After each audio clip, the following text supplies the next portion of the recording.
ನಮಸ್ತೆ ವೀಕ್ಷಕರೇ, ಶುಭೋದಯ. ಜಾತಕ ಫಲ ಕಾರ್ಯಕ್ರಮಕ್ಕೆ ಸ್ವಾಗತ. ನಾನು ಪ್ರಗತಿ ಜೈರಾಮ್.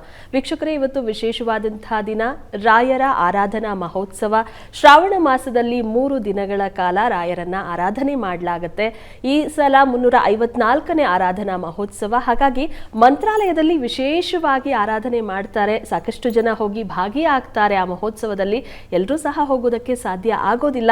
ನೀವೆಲ್ಲರೂ ಸಹ ಮನೆಯಲ್ಲೇ ಹಾಗಾದ್ರೆ ರಾಯರನ್ನ ಸ್ಮರಿಸೋದು ಯಾವ ರೀತಿಯಾಗಿ, ಹಾಗೆ ರಾಯರ ಮಹೋತ್ಸವದ ವಿಶೇಷತೆ ಏನು, ಮಹತ್ವ ಏನು, ಅದರ ಬಗ್ಗೆ ಸಂಪೂರ್ಣವಾಗಿ ಇವತ್ತಿನ ಸಂಚಿಕೆಯಲ್ಲಿ ಮಾಹಿತಿಯನ್ನ ತಿಳಿಸಿಕೊಡಲಾಗುತ್ತೆ. ಅದರ ಜೊತೆಗೆ 12 ರಾಶಿಗಳ ಫಲಾಫಲ ಇವತ್ತು ಯಾವ ರೀತಿಯಾಗಿದೆ ಅಂತ ನೋಡ್ತಾ ಹೋಗೋಣ. ಮೊದಲಿಗೆ ಪ್ರಾಜ್ಞರಾದ ಶ್ರೀಕಂಠ ಶಾಸ್ತ್ರಿಗಳನ್ನ ಕಾರ್ಯಕ್ರಮಕ್ಕೆ ಸ್ವಾಗತಿಸೋಣ. ಶಾಸ್ತ್ರಿಗಳೇ ನಮಸ್ಕಾರ, ಕಾರ್ಯಕ್ರಮಕ್ಕೆ ಸ್ವಾಗತ. ನಮಸ್ಕಾರಗಳು. ಶಾಸ್ತ್ರಿಗಳೇ, ಇವತ್ತು ರಾಯರ ಆರಾಧನಾ ಮಹೋತ್ಸವ, 354ನೇ ಆರಾಧನಾ ಮಹೋತ್ಸವ. ಹಾಗಾಗಿ ಈ ದಿನದ ವಿಶೇಷತೆಯ ಬಗ್ಗೆ, ಮಹತ್ವದ ಬಗ್ಗೆ ವೀಕ್ಷಕರಿಗೆ ತಿಳಿಸ್ಕೊಡೋದಾದ್ರೆ.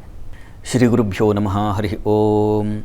ಮೂರ್ತಿತ್ವೇ ಪರಿಕಲ್ಪಿತ ಶಶಿಭೃತೌ ವೃತ್ಮ ಪುನರ್ಜನ್ಮನ ಆತ್ಮೇತ್ಯಾತ್ಮವಿದಾಂ ಕೃತುಶ್ಚ ಯಜತಾಂ ಭರ್ತ ಅಮರ ಜ್ಯೋತಿಷಾಂ ಲೋಕಾನಾಂ ಪ್ರಳಯೋದ್ಭವ ಸ್ಥಿತಿ ವೈಭುಶ್ಚಾನೇಕಥಾ ಯಶ್ರಿದೌ ವಾಚನ್ನ ಸದದಾತ್ಮನೇಕ ಕಿರಣ ತ್ರೈಲೋಕ್ಯ ದೀಪೋ ರವಿಹಿ. ಸಮಸ್ತ ವೀಕ್ಷಕರಿಗೆ ಶುಭೋದಯ, ಶುಭ ಬೆಳಗು. ಈ ದಿನದ ವಿಶೇಷ ತಮ್ಮೆಲ್ಲರಿಗೂ ಗೊತ್ತೇ ಇದೆ, ರಾಘವೇಂದ್ರ ಸ್ವಾಮಿಗಳ ಆರಾಧನಾ ಮಹೋತ್ಸವ. ಅದರಲ್ಲೂ ಈ ದಿವಸ ಮಧ್ಯಾರಾಧನೆ ಬಹಳ ಪ್ರಮುಖವಾದದ್ದು. ಇದರ ಬಗ್ಗೆ ಈ ದಿವಸ ನಾವು ರಾಯರನ್ನು ಸ್ಮರಣೆ ಮಾಡ್ತಾ ನಮ್ಮ ಮನಸ್ಸಿನಲ್ಲೇ ಅವರನ್ನು ತುಂಬಿಕೊಳ್ಳುವುದು ಹೇಗೆ ಗಮನಿಸೋಣ. ತತ್ಪೂರ್ವದಲ್ಲಿ ಹೊತ್ತಿನ ಪಂಚಾಂಗ ಗಮನಿಸ್ಕೊಳ್ಳೋಣ.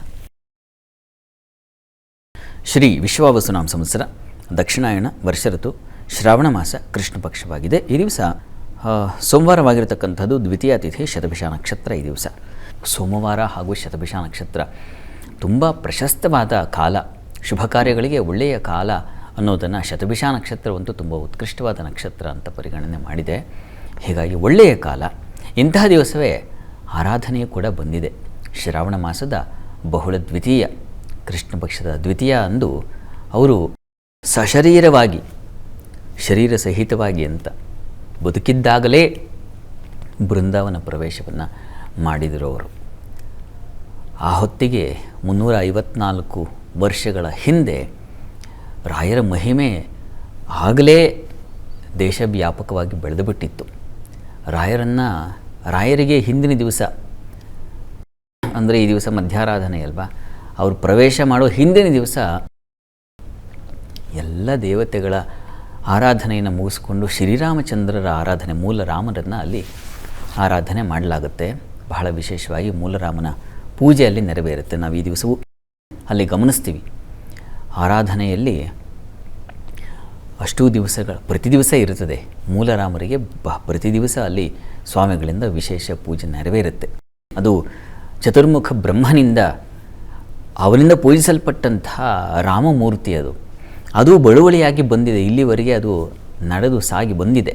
ಇಷ್ಟು ವರ್ಷಗಳ ಕಾಲ ಅದನ್ನು ಕಾಪಾಡಿಕೊಂಡಿದ್ದಾರೆ. ಅಂಥ ರಾಮರಿಗೆ ಅಲ್ಲಿ ವಿಶೇಷವಾದ ಪೂಜೆ ನೆರವೇರುತ್ತೆ. ಆ ದಿವಸ ರಾಯರು ಕೂಡ ಹಿಂದಿನ ದಿವಸ ಆ ಮೂಲ ರಾಮನ ಪ್ರತಿಮೆಗೆ ಪೂಜೆಯನ್ನು ಮಾಡಿ ಅವರು ಆ ರಾಮಚಂದ್ರ ಮೂರ್ತಿಯನ್ನು ನೋಡ್ತಾ ಇದ್ದಾರೆ. ನೋಡುವಾಗ ಆ ರಾಮಮೂರ್ತಿಯ ಒಳಗಿಂದ ಯಾವುದೋ ಒಂದು ಕಾಂತಿ ಬಂದು ಅವರ ದೇಹವನ್ನು ಸೇರಿದಂಥ ಒಂದು ಅನುಭವ ಆಯಿತು ಅವರಿಗೆ. ಆ ಕ್ಷಣ ಅವರು ನಿರ್ಣಯ ಮಾಡಿದರು, ನಾನು ಇಲ್ಲಿಗೆ ಬರತಕ್ಕಂತಹ ಭಕ್ತರನ್ನು ಅನುಗ್ರಹಿಸಬೇಕು. ಅದು ಭಗವಂತನ ಕೃಪೆ ನನಗಾಗಿರ್ತಕ್ಕಂಥದ್ದು. ಭಗವಂತನ ಅನುಗ್ರಹ ಆದೇಶ ಏನಾಗಿದೆ ಅಂದರೆ, ಬರತಕ್ಕಂತಹ ಭಕ್ತರನ್ನು ನಾನು ಅನುಗ್ರಹಿಸಬೇಕು, ಅವರ ಸಂಕಷ್ಟಗಳನ್ನು ತೊಡೆದು ಹಾಕಬೇಕು. ಇದು ರಾಮ ನಮಗೆ ಕೊಟ್ಟಂತಹ ಒಂದು ದಿವ್ಯವಾದ ಆದೇಶ.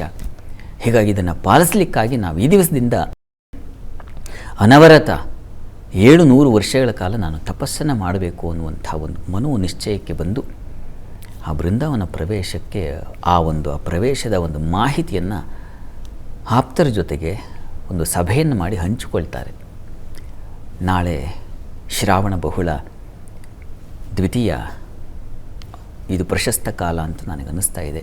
ನಾನು ಸಶರೀರ ಬೃಂದಾವನಸ್ಥನಾಗಿ ಅಲ್ಲಿ ಭಕ್ತರಿಗಾಗಿ, ಬರುವಂಥ ಭಕ್ತರಿಗಾಗಿ ನಾನು ತಪಸ್ಸನ್ನು ಮಾಡಬೇಕಾಗಿದೆ. ಆ ತಪೋ ಮಹಿಮೆಯಿಂದ, ಆ ತಪಸ್ಸಿನ ಪ್ರಭಾವದಿಂದ ಭಕ್ತರನ್ನು ಅನುಗ್ರಹಿಸಬೇಕು ಅನ್ನೋದು ಸಂಕಲ್ಪ. ಹೀಗಾಗಿ ತಾವೆಲ್ಲ ವ್ಯವಸ್ಥೆಯನ್ನು ಮಾಡಿ ಅಂತ ಹೇಳ್ತಾರೆ. ಜನರಿಗೆಲ್ಲ ಒಂಥರ ರಾಯರ ನಿರ್ಣಯ ಆತಂಕವನ್ನು ತಂದುಕೊಡುತ್ತೆ, ಆಶ್ಚರ್ಯವನ್ನು ತಂದುಕೊಡುತ್ತೆ.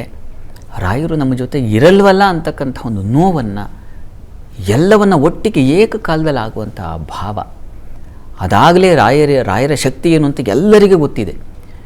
ಎಷ್ಟೋ ಜನ ಕಣ್ಣೀರನ್ನು ಇಟ್ಟು ಬಂದಂಥವರು ಕೊನೆಯ ಕಣ್ಣೀರನ್ನು ಒರೆಸಿಕೊಂಡು ಅವ್ರಿಗೇನು ಅನುಗ್ರಹ ಬೇಕು ಅದನ್ನು ಕೊಟ್ಟು ರಾಯರು ಸಲಹೆ ಕಳಿಸಿರ್ತಕ್ಕಂಥದ್ದೆಲ್ಲ ಗೊತ್ತಿರ್ತಕ್ಕಂಥದ್ದು.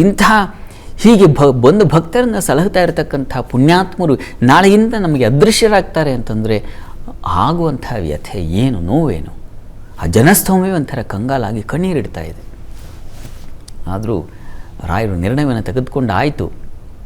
ಯಾಕೆ ಆ ನಿರ್ಣಯ ಅಂತಂದರೆ ಒಬ್ಬಿಬ್ಬರಿಗಲ್ಲ, ಕೋಟ್ಯಂತರ ಭಕ್ತರನ್ನು ನಾನು ಅನುಗ್ರಹಿಸಬೇಕಾಗಿದೆ ಮತ್ತು ಒಂದಷ್ಟು ವರ್ಷಗಳ ಕಾಲ, 700 ವರ್ಷಗಳ ಕಾಲ ಅನುಗ್ರಹಿಸಬೇಕು ಅನ್ನುವ ಒಂದು ನೋಡಿ. ಈ ಹೊತ್ತಿಗೂ ಕೂಡ ಮಂತ್ರಾಲಯದಲ್ಲಿ ಇದೇನು ಜನ ಅಂದರೆ, ಅಲ್ಲಿ ನೀವು ಆರಾಧನೆಯಲ್ಲಿ ಅಂತೂ ಬಿಡಿ, ಈ ದಿವಸ ಅಂತೂ ಕೇಳಲಿಕ್ಕೆ ಆಗಲ್ಲ, ಅಷ್ಟು ಜನಸಾಗರ, ಲಕ್ಷ ಲಕ್ಷ ಮಂದಿ ಅಲ್ಲಿ ಬಂದು ಸೇರಿರ್ತಾರೆ. ಸಾಮಾನ್ಯ ದಿನಗಳಲ್ಲೇ ನೀವು ಅಲ್ಲಿ ಕಾಲಿಡಲಿಕ್ಕಾಗಲ್ಲ. ಆ ರೀತಿಯ ಒಂದು ಆ ಪ್ರಭಾವ ಆಗಿದೆ. ರಾಯರ ಅನುಗ್ರಹ ಶಕ್ತಿ ಕೇವಲ ಆ ರಾಯರ ಬೃಂದಾವನದ ಮಹಿಮೆ, ಅದು ಕೊಡ್ತಾ ಇರ್ತಕ್ಕಂಥ ಭಕ್ತರಿಗೆ ವರದಾನ ಇದೆಯಲ್ಲ, ಅದು ಹೇಳುತ್ತೆ ಇರೋದು. ಹಾಗಾಗಿ ತಾನೇ ಜನ ಸ್ತೋಮ ಅಲ್ಲಿ ಹೋಗಿ ಸೇರ್ತಕ್ಕಂಥದ್ದು. ಈ ಒಂದು ನಿರ್ಣಯವನ್ನು ರಾಯರು ಆ ದಿವಸವೇ ತಗೊಳ್ತಾರೆ. ಅಂತೂ ಮಾರನೇ ದಿವಸ ಅಂದರೆ ಇದೇ 354 ವರ್ಷಗಳ ಹಿಂದೆ ಈ ದಿವಸ ಮಧ್ಯಾರಾಧನೆಯನ್ನು ಈ ದಿವಸ ಅವರು ಪ್ರವೇಶ ಮಾಡಿದರು. ಆ ಕಾರಣದಿಂದಾಗಿ ಆರಾಧನೆ ಅಂತ ಮಾಡ್ತಕ್ಕಂಥದ್ದು. ಪ್ರವೇಶ ಮಾಡಲಿಕ್ಕಾಗಿ ಎಲ್ಲ ಅವತ್ತಿನ ದಿವಸ ಕೂಡ ಏನು ಹಿಂದಿನಿಂದ ಸಾಗಿ ಬಂದಿದೆ, ಯತಿವರಿಯರಿಂದ ಪರಂಪರಾಗತವಾಗಿ ಬಂದಿರತಕ್ಕಂಥ ಪೂಜಾ ಕೈಂಕರ್ಯಗಳನ್ನೆಲ್ಲ ಮುಗಿಸಿ ಆ ದಿವಸ ಮಧ್ಯಾಹ್ನದ ವೇಳೆಗೆ ಮಹಾಮಂಗಳಾರತಿಯನ್ನೆಲ್ಲ ನೆರವೇರಿಸಿ ಶ್ರೀರಾಮಚಂದ್ರನ ಆರಾಧನೆಯನ್ನು ಮುಗಿಸಿ ರಾಯರು ಒಂದು ಕಡೆ ಕೂತಿದ್ದಾರೆ. ಜನರಿಗೆ ಒಂದು ಅನುಗ್ರಹ ವಚನವನ್ನು ಕೊಡಬೇಕು ಅಂತ, ಆಶೀರ್ವಚನ ಮಾಡಬೇಕು ಅಂತ. ಭಕ್ತಸ್ತೋಮವನ್ನು ಕುರಿತು ರಾಯರು ಒಂದು ಚರಮೋಪದೇಶ ಅಂತ ಕರೀತಾರೆ. ಅದನ್ನು ಹೇಳಲಿಕ್ಕೆ ಸಿದ್ಧರಾಗಿ ಕೂತಿದ್ದಾರೆ. ಅಷ್ಟರಲ್ಲಿ ಯಾರೋ ಪಾಪ ಕಾಲು ಕಳೆದುಕೊಂಡವನು ಆ ರಾಯರನ್ನು ನೋಡ್ತಾ, ನಾಳೆಯಿಂದ ಇಂಥ ದಿವ್ಯವಾದ ಮೂರ್ತಿ ನನಗೆ ಕಣ್ಣಿಗೆ ಕಾಣಲ್ವಲ್ಲ ಅಂತ ಕಣ್ಣೀರಿಡ್ತಾ ಇದ್ದಾನೆ. ಆ ಸಂದರ್ಭದಲ್ಲಿ ಅವನಿಗೆ ಅನಿಸಿದೆ, ರಾಯರ ಸಮೀಪಕ್ಕೆ ನಾನು ನಡೆದು ಹೋಗಬೇಕು, ಅವ್ರನ್ನ ಒಂದು ಸಲ ನಾನು ಆಶೀರ್ವಾದ ತಗೋಬೇಕು ಅಂತ. ಕಾಲಿಲ್ಲ, ಆದರೆ ಪ್ರಯತ್ನ ಮಾಡ್ತಾ ಇದ್ದಾನೆ ಅವನು, ಎದ್ದು ಹೋಗಿಬಿಡೋಣ ಅಂತ. ರಾಯರು ಇದನ್ನೆಲ್ಲ ಇಷ್ಟು ಜನಸ್ತವದ ಮಧ್ಯೆ ಅವರನ್ನು ಗುರುತಿಸಿದರು. ಗುರುತಿಸಿ ಅವನ ಕಡೆ ಒಂದು ಅನುಗ್ರಹ ದೃಷ್ಟಿಯನ್ನು ಬಿಟ್ಟರು. ಅವನನ್ನು ನೋಡಿದ ತಕ್ಷಣ ಕಾಲಿಲ್ಲದವನು, ಪಾಪ ಅಲ್ಲಿ ಸತ್ವಗಳಿಲ್ಲ, ಕಾಲಿದ್ದಾವೆ ಆದರೆ ಕಾಲಿಗೆ ಕಸುವಿಲ್ಲ. ಯಾವಾಗ ರಾಯರು ನೋಡಿದರೋ ತಕ್ಷಣ ನಡ್ಕೊಂಡು ಬಂದುಬಿಟ್ಟ ಅವನು ಎಂಥ ಭಾವುಕನಾಗಿ ನಡೆದುಕೊಂಡು ಬಂದು ರಾಯರಿಗೆ ನಮಸ್ಕಾರ ಮಾಡಿ, ಕಾಲಿಲ್ಲದವನಿಗೆ ಕಾಲನ್ನು ಕೊಟ್ಟರೆ ತಾವು, ನಿಮ್ಮ ಅನುಗ್ರಹ ಬಹಳ ದೊಡ್ಡದು, ನಿಮ್ಮನ್ನು ನಾವು ನಾಳೆಯಿಂದ ನಿಮ್ಮನ್ನು ನೋಡಲಿಕ್ಕೆ, ನಿಮ್ಮ ಆಶೀರ್ವಾದ ತಗೊಳ್ಳಿಕ್ಕೆ ಇಲ್ಲವಲ್ಲ ಅನ್ನುವಂಥ ಸಂಕಟ ನನಗೆ ಹೆಚ್ಚಾಗಿದೆ ಅಂತ ಹೇಳಿ ಪಾಪ ಗಳಗಳಗಳ ಕಣ್ಣೀರನ್ನು ಇಟ್ಕೊಂಡ. ಅದೇ ಥರದ ಆ ದಿವಸವೇ ಒಬ್ಬ ಮೂಗನಿಗೆ, ಒಬ್ಬ ಕಿವುಡನಿಗೂ ಕೂಡ ಆ ರೀತಿಯ ಒಂದು ಅನುಭವ ಆಯಿತು. ಮಾತಾಡ್ಲಿಕ್ಕೆ ಬರ್ತಾ ಇಲ್ಲ, ನಾನು ಒಂದು ಸಲ ಮಾತಾಡಬೇಕು ಅಂತ ತುಡಿತಾ ಇದ್ದಂಥವನು ಬಂದು ನಡ್ಕೊಂಡು ಬಂದು ರಾಯರನ್ನು ಮಾತಾಡಿಸ್ತಾನೆ, ಸ್ವಾಮಿ ನಮಸ್ಕಾರ ಅಂತ. ಹಾಗೆ ಮಾತಿಲ್ಲದವನಿಗೆ ಮಾತು ಬಂತು, ಕಾಲಿಲ್ಲದವನಿಗೆ ಕಾಲು ಬಂತು ಆ ದಿವಸ. ಇದನ್ನೆಲ್ಲ ಕೇಳಿಸ್ಕೊಳ್ಳಿಕ್ಕೆ ನನಗೆ ಕಿವಿ ಇಲ್ವಲ್ಲ ಅಂತ ಅಳ್ತಾ ಇದ್ದಂಥವನೊಬ್ಬ ರಾಯರ ಚರಮ ಉಪದೇಶ ಯಾವುದಿದೆ, ಚರಮೋಪದೇಶ, ಅದನ್ನು ಕೇಳುವ ಹೊತ್ತಿಗೆ ಅವನಿಗೂ ಕಿವಿ ಬಂತು ಅಂತ ಅಲ್ಲಿ ಉದ್ಧರಿಸ್ತಾರೆ. ಅಂತೂ ರಾಯರು ಯಾರು ದೀನರಾಗಿ ಅವರನ್ನೇ ನಚ್ಚಿಕೊಂಡು ಇನ್ನು ನನಗೆ ಗತಿಯಿಲ್ಲಪ್ಪ, ಇರ್ತಕ್ಕಂಥದ್ದು ಒಂದೇ, ಅದು ನಿನ್ನ ಸನ್ನಿಧಾನ, ನಿನ್ನ ಆಶೀರ್ವಾದ ಅಂತ ಬಂದರೆ ಅವರನ್ನು ಸಂಪೂರ್ಣ ಮನಸ್ಸಿನಿಂದ, ಈ ದಿವಸ ಅಂತೂ ಆರಾಧನೆಯ ದಿವಸ ಸ್ವಾಮಿಗಳು ಬಹಿರ್ಮುಖರಾಗಿರ್ತಾರಂತೆ. ಈ 3 ದಿನಗಳಲ್ಲಿ ಅವರು ಅಂತರ್ಮುಖಿಗಳಾಗಿ ಬರುವಂತಹ ಭಕ್ತರನ್ನು ಅನುಗ್ರಹಿಸಲಿಕ್ಕೆ ಇವೇನು ಬೇಕು? ಬಹಳ ಮುಖ್ಯವಾಗಿ ಭಗವಂತನ ಕೃಪೆ ಬೇಕು. ಅದಾಗಬೇಕಂದ್ರೆ ಇವರು ತಪಸ್ಸನ್ನು ಮಾಡಬೇಕು. ಸದಾ ಅವರು ನಾರಾಯಣ ಸ್ಮರಣೆಯಲ್ಲಿ, ವಿಷ್ಣುವಿನ ಸ್ಮರಣೆಯಲ್ಲಿ ನಿರತರಾಗಿ ಆ ದ್ವಾದಶಾಕ್ಷರಿ ಮಂತ್ರಗಳನ್ನು ಜಪಿಸ್ತಾ ಈ ಹೊತ್ತು ಅವರು ಅಲ್ಲಿ ಅನುಷ್ಠಾನ ಮಾಡ್ತಾ ಇದ್ದಾರೆ ಅನ್ನೋ ಒಂದು ಬಲವಾದ ನಂಬಿಕೆ ಇದೆ. ಆದರೆ ಈ ದಿವಸ ಆರಾಧನೆಯ 3 ದಿವಸಗಳಿಂದ ಈ ದಿವಸ ಬಹಿರ್ಮುಖಿಗಳಾಗಿ ಯಾರು ಬರ್ತಾ ಇದ್ದಾನೆ, ಯಾಕಾಗಿ ಬಂದಿದ್ದಾನೆ, ಏನು ಸೇವೆ ಮಾಡ್ತಾ ಇದ್ದಾನೆ ನನಗೋಸ್ಕರ, ನಿಜವಾಗಿ ಭಕ್ತನ ಅಥವಾ ಪರೀಕ್ಷೆ ಮಾಡಲಿಕ್ಕೆ ಈ ಥರದ್ದು ಎಷ್ಟೋ ಪರೀಕ್ಷೆಗಳಾಗೋಗ್ಬಿಟ್ಟಿದೆ. ಥಾಮಸ್ ಮಂಡ್ರೋ ಅಂತಕ್ಕಂಥ ಒಬ್ಬ ಬ್ರಿಟಿಷ್ ಅಧಿಕಾರಿ, ನಿಮಗೆಲ್ಲ ಗೊತ್ತಿರ್ತಕ್ಕಂಥದ್ದೇ. ಅವನೇ ಬಂದಲ್ಲಿ ರಾಯರಿದ್ದಾರಾ ಇಲ್ವೋ ಅಂತ ಪರೀಕ್ಷೆ ಮಾಡಲಿಕ್ಕೆ ಬಂದಾಗ ಆ ಬೃಂದಾವನದಿಂದ ಒಂದು ವಾಣಿ ಬರುತ್ತೆ. ಅದು ಅವನಿಗೆ ಕೇಳಿಸುತ್ತೆ, ಅದು ದಾಖಲಾಗಿದೆ ಕೂಡ. ಆಗ ಮದ್ರಾಸ್ ಸರ್ಕಾರ ಇತ್ತು, ಅದನ್ನು ದಾಖಲಿಸಿದ್ದಾರೆ. ಹೀಗೆ ಆಗಿರ್ತಕ್ಕಂಥ ಪವಾಡ ಅನ್ನೋದಕ್ಕಿಂತ ಮಹಿಮೆ ಅವುಗಳು ಅದು ಜನಮಾನಸಕ್ಕೆ ಊಹಾತೀತವೂ ಆಗಿದ್ದಾವೆ. ಅದನ್ನು ಜೀರ್ಣಿಸ್ಕೊಳ್ಳೋದು ಕಷ್ಟ. ಆ ರೀತಿಯಂಥ ಪವಾಡಗಳೆಲ್ಲ ನಡೆದು ಹೋಗಿದೆ. ಅಂದರೆ ಅಂಥ ಮಹಿಮೆ, ಅದಕ್ಕೆ ಪಾತ್ರರಾಗಿಬಿಟ್ಟಿದ್ದಾರೆ ಭಕ್ತರು. ಈ ಹೊತ್ತಿಗೂ ಅದೇನು ಹೊರತಾಗಿಲ್ಲ. ಹಾಗಾಗಿನೇ ತಾನೇ ಲಕ್ಷಾಂತರ ಮಂದಿ ಯಾಕೆ ಹೋಗ್ತಾ ಇದ್ದಾರೆ ಅಂತಂದರೆ, ಎಲ್ಲಿ ಅನುಗ್ರಹ ಶಕ್ತಿ ಇರ್ತದೋ ಸಹಜವಾಗಿ ಭಕ್ತರು ಅಲ್ಲಿಗೆ ಧಾವಿಸ್ತಾರೆ. ಈ ರೀತಿಯಲ್ಲಿ ಅವರು ಆ ದಿವಸ ಬೃಂದಾವನ ಸೇರುವ ಮುನ್ನ ಬಂದಂಥ ಭಕ್ತರಿಗೆ ಅಷ್ಟೇ ಅಲ್ಲ, ಇನ್ನೂ ಯಾರ್ಯಾರು ಮುಂದೆ ಬಂದು ಈ ಸನ್ನಿಧಾನದಲ್ಲಿ ನನ್ನನ್ನು ಪ್ರಾರ್ಥಿಸ್ತಾರೋ ಅವರೆಲ್ಲರಿಗೆ ನನ್ನ ಅನುಗ್ರಹ ಸದಾಕಾಲ ಇರುತ್ತದೆ. ಹೀಗಾಗಿ ಜನರು ಕಂಗಾಲಾಗಬೇಕಾಗಿಲ್ಲ. ಯಾರಾದರೂ ಬಂದು ಇಲ್ಲಿ ಆ ಬೃಂದಾವನ ದರ್ಶನ ಮಾಡಿ ಯಾವ ಈ ಉಪದೇಶ ಇದೆ ನಾನೀಗ ಹೇಳ್ತೀನಿ, ಆ ಉಪದೇಶ, ಆ ಒಂದು ಪ್ರಾರ್ಥನೆಯನ್ನು ಅವರು ಮನಸ್ಸಿನಲ್ಲಿ ನೆನೆಸಿಕೊಂಡ್ರೆ, ಮನಸ್ಸಿನಲ್ಲಿ ಆ ಪ್ರಾರ್ಥನೆಯನ್ನು ಹೇಳಿಕೊಂಡ್ರೆ, ಆ ಸ್ತುತಿ ಮಾಡಿದರೆ ಅವರಿಗೆ ನನ್ನ ಅನುಗ್ರಹ ಆಗುತ್ತೆ. ಇದು ಭಗವಂತನಿಂದ ಬಂದ ಸಂದೇಶ ಅಂತ ಹೇಳಿ ಅವರೊಂದು ಮಂತ್ರವನ್ನು ಉಪದೇಶ ಕೊಡ್ತಾರೆ ಜನಸ್ತೋಮಕ್ಕೆ. ಆ ಮಂತ್ರವನ್ನು ಯಾರು ಬೇಕಾದರೂ ಹೇಳಬಹುದು, ಹೇಳಿಕೊಳ್ಳಬಹುದು. ಯಾರಿಗೆ ಕಷ್ಟ ಇದೆ, ಯಾರಿಗೆ ಸಂಕಟವಿದೆ, ಯಾರಿಗೆ ನಷ್ಟವಾಗಿದೆ ಅವರೆಲ್ಲರೂ ಇದನ್ನು ಪಠಿಸಬಹುದು. ತನ್ಮೂಲಕ ಆ ಎಲ್ಲ ನೋವನ್ನು ಅಳಿಸಿಕೊಳ್ಳಬಹುದು. ಸಾಕ್ಷಾತ್ ರಾಘವೇಂದ್ರ ಸ್ವಾಮಿಗಳೇ ಕೊಟ್ಟಂಥ ಆ ಚರಮೋಪದೇಶ, ಅದನ್ನು ತಾವು ಕೇಳಿಸ್ಕೊಳ್ಳಿ, ಸಾಧ್ಯವಾದರೆ ಬರೆದುಕೊಳ್ಳಿ, ನೋಟ್ ಮಾಡಿಕೊಳ್ಳಿ, ಒಂದು ಕಡೆ ಸಂಗ್ರಹ ಮಾಡಿಟ್ಕೊಳ್ಳಿ, ಮನಸ್ಸಿಗೆ ತಗೊಳ್ಬೇಕು. ಪ್ರತಿ ದಿವಸ ಇದನ್ನು ಹೇಳಿಕೊಳ್ಬಹುದು ತಾವು, ಅದನ್ನು ಗಮನಿಸಿ. ಸಮಾಯಾತ ಪುರುಷಾರ್ಥಾರ್ಥಿನೋ ಜನಾಃ ಸಮಾಶ್ರಯಧ್ವಂ ಅಸ್ಮಚ್ಛ್ರೀ ಹೃತ್ಪದ್ಮಸ್ಥಳಂ ರಮಾಪತಿಂ.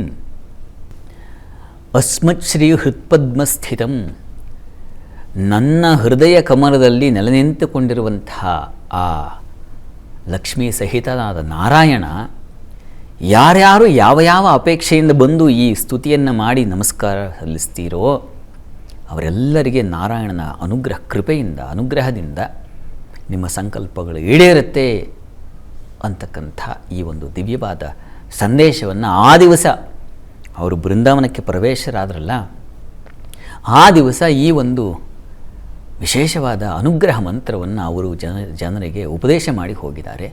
ಈ ಮಂತ್ರವನ್ನು ಎಷ್ಟೋ ಜನಕ್ಕೆ ಗೊತ್ತಿಲ್ಲ.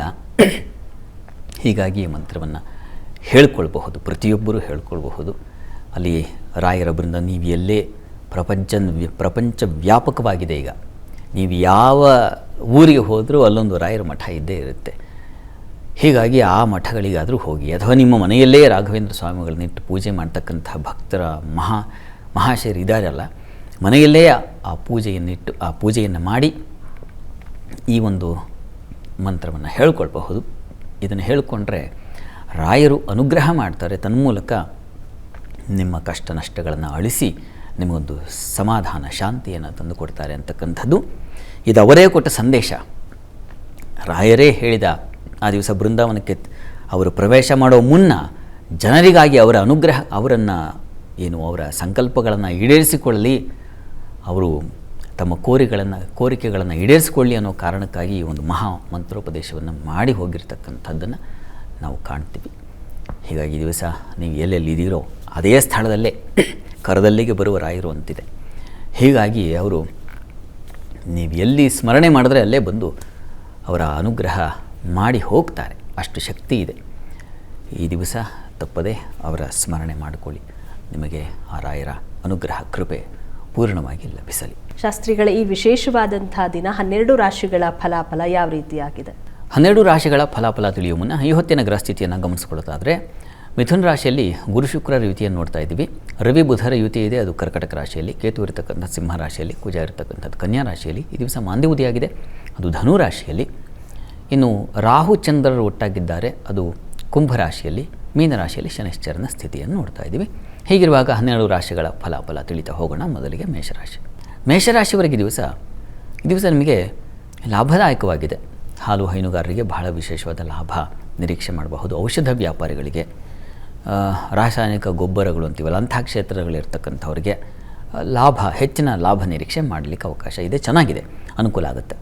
ಈ ದಿವಸ ನೋಡಿ, ಈ ದಿವಸ ಧರ್ಮ ಕಾರ್ಯಗಳಲ್ಲಿ ಆಸಕ್ತಿ ಹೊರಟೋಗುತ್ತೆ, ಅಥವಾ ಇನ್ಯಾವುದೋ ಒಂದು ತೊಡಕು, ತೊಂದರೆ, ಅಶುಚಿ, ಮೈಲಿಗೆ, ಈ ಥರದ್ದು ಒಂದು ಸಾಧ್ಯತೆ, ಅಂಥದ್ದು ಒಂದು ಲಕ್ಷಣ ಇದೆ. ಮಾಂದಿ ಭಾಗ್ಯದಲ್ಲಿರೋ ಕಾರಣದಿಂದಾಗಿ ಧರ್ಮ ಕಾರ್ಯಗಳಲ್ಲಿ ತೊಡಕು. ಪಾಪ ಏನೋ ರಾಯರ ಆರಾಧನೆ ಮಾಡಬೇಕು ಅಥವಾ ಇನ್ನೇನೋ ಹೋಗಬೇಕು, ಎಲ್ಲೋ ಒಂದು ಈ ಥರದ್ದು ಮನಸ್ಸಿರ್ತದೆ, ಆದರೆ ಆಗೋದಿಲ್ಲ. ಆ ಥರದ್ದೊಂದು ವ್ಯಥೆ ಪಾಪ ನಿಮ್ಮನ್ನು ಕಾಡುತ್ತೆ ದಿವಸ. ಆದರೆ ಪ್ರಯತ್ನ ಮಾಡಿದ್ರೆ ಆಗುತ್ತೆ, ಮಾಡಿ. ಇನ್ನು ಈ ದಿವಸ ಸಹೋದರ ಸಹಕಾರ ಚೆನ್ನಾಗಿದೆ, ಸ್ನೇಹಿತರಿಂದ ಅನುಕೂಲ ಇತ್ಯಾದಿಗಳನ್ನ ಕಾಣಲಿಕ್ಕೆ ಅವಕಾಶ ಇದೆ. ಪ್ರಾರ್ಥನೆಗೆ ಈ ದಿವಸ ಗುರುಸ್ಮರಣೆಯನ್ನೇ ಮಾಡಿ, ಅನುಕೂಲ ಆಗುತ್ತೆ. ಇನ್ನು ವೃಷಭ ರಾಶಿಯವರಿಗೆ ವೃತ್ತಿಯಲ್ಲಿ ಸ್ವಲ್ಪ ಮಟ್ಟಿಗೆ ಕಹಿಯ ವಾತಾವರಣ ಇರುತ್ತದೆ. ಈ ದಿವಸ ಸ್ವಲ್ಪ ಅಸಮಾಧಾನ, ಯಾರೋ ಏನೋ ಅಂದುಬಿಟ್ರು ಅದು ಮನಸ್ಸಿಗೆ ತೊಗೊಂಡ್ಬಿಡ್ತೀರಾ.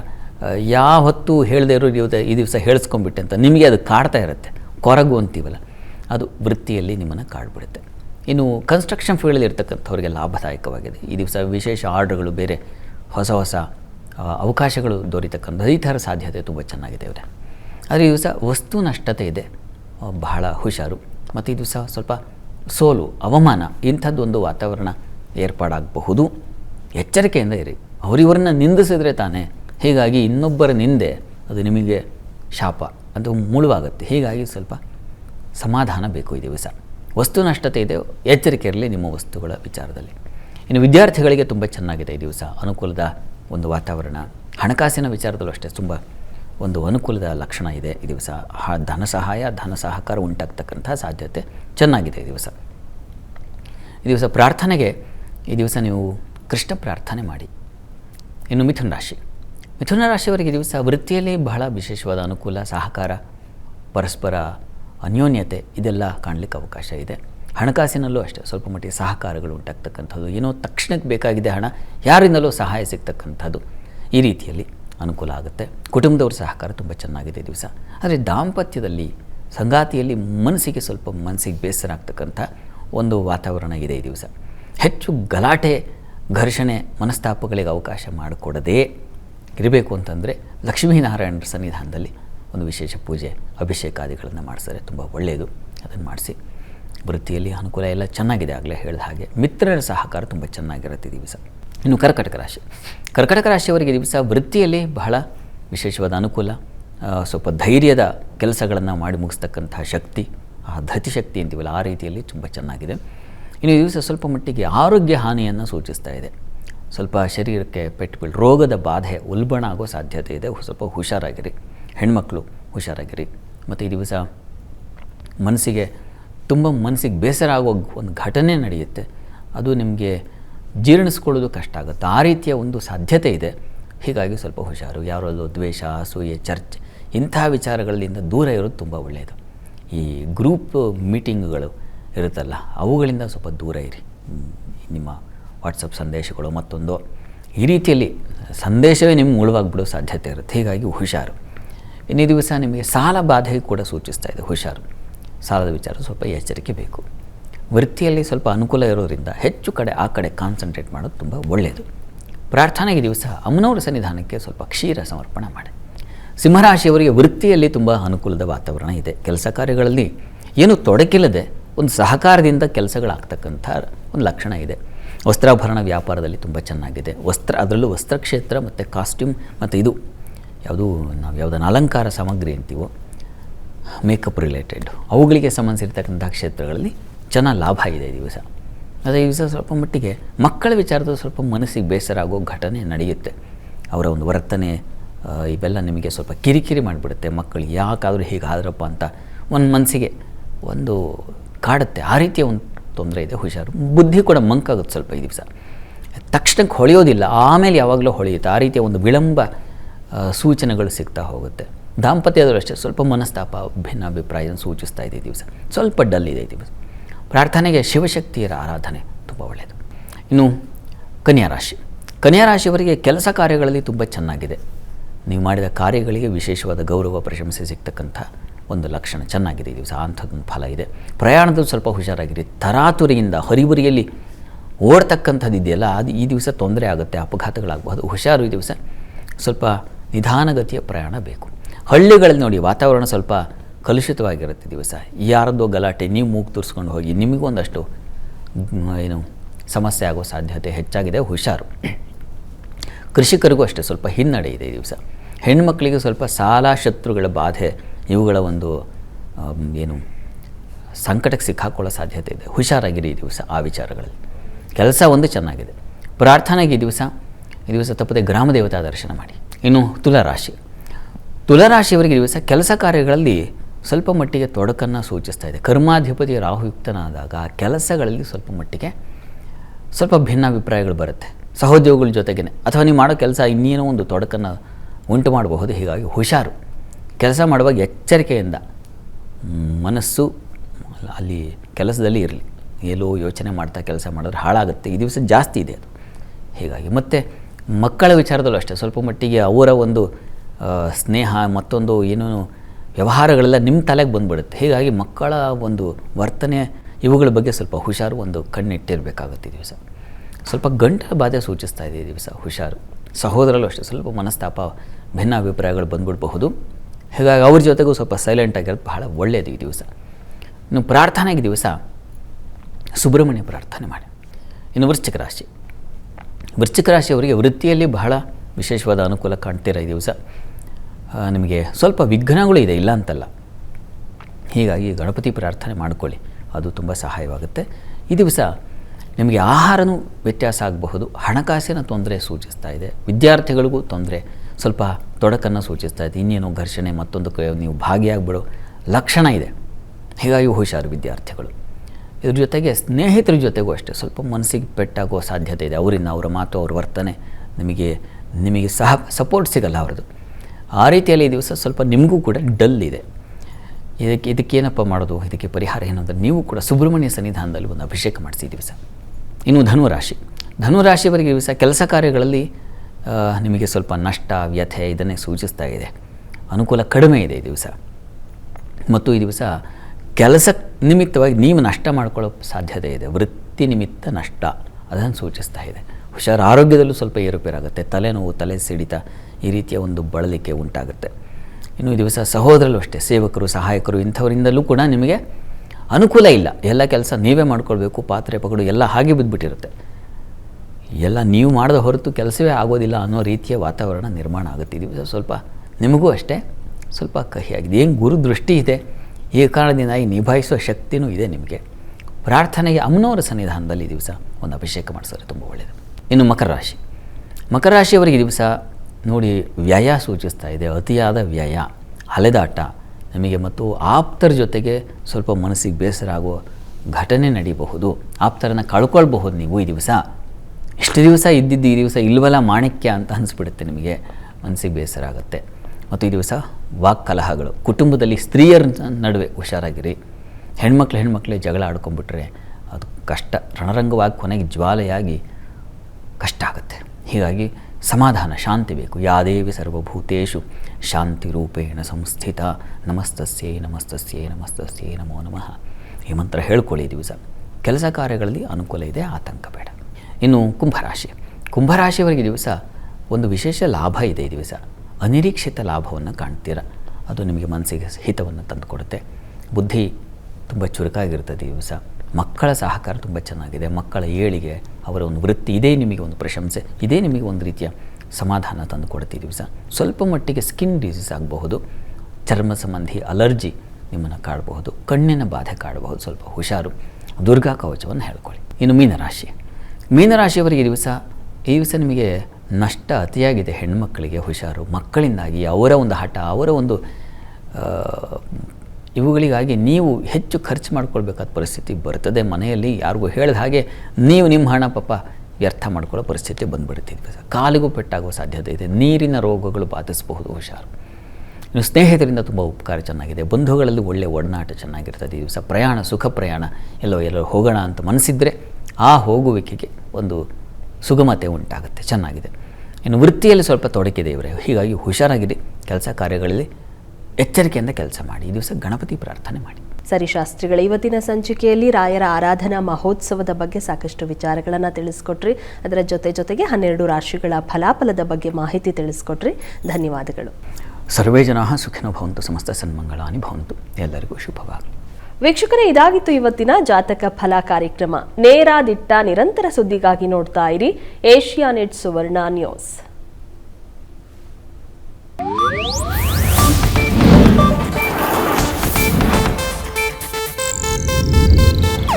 ಇದು ಏಷ್ಯಾನೆಟ್ ನ್ಯೂಸ್ ನೆಟ್ವರ್ಕ್ ಪ್ರಸ್ತುತಿ.